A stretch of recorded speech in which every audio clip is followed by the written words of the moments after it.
అనుదిన నిత్యజీవపు మాటలు. దేవుని నామానికి మహిమ కలుగునుగాక. దేవుని వాక్యాన్ని చదువుకుందాము.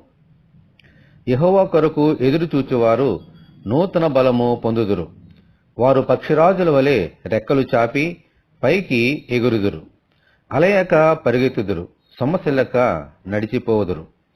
యెషయా గ్రంథము 40వ అధ్యాయము 31వ వచనం.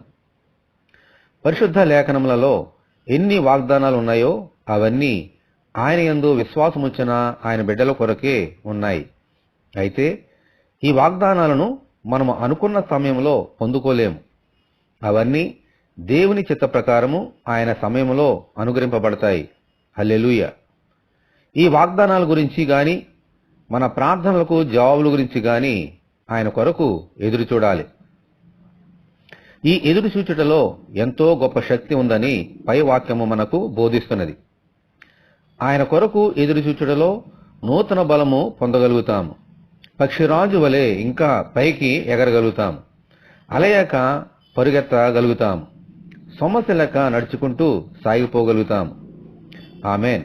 ఈ నూతన సంవత్సరంలో ఇటువంటి కృపను దయచేయమని మనమందరము దేవుని ప్రార్థన చేసుకుందాము. దేవా, మీ కొందనాలనైనా మా జీవితంలో ఇంతవరకు మేము ఏమై ఉన్నామో అది కేవలము నీ ఉచితమైన కృపే ఉన్నది. నీ వాగ్దానాలు నమ్మదగినవి నాయనా. అవి ఆయా సమయంలో ఆ కాలంలో నీ చిత్తం చొప్పున జరుగుతాయి.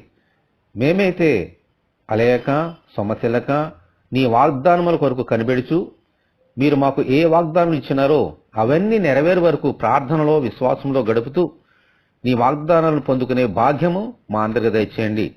ఈ వాక్యం వింటున్న నీ బిడ్డలందరినీ కూడా దీవించి ఆశ్రయించి నీ వాగ్దానములు నెరవేర్చమని యేసు అతి పరిశుద్ధమైన నామములో ప్రార్థన చేయుచున్నాము తండ్రి. ఆమెన్. ప్రభు ప్రేమ మనకందరికీ తోడేండునుగాక. ఆమెన్. పరిశుద్ధ దేవుని మందిరం.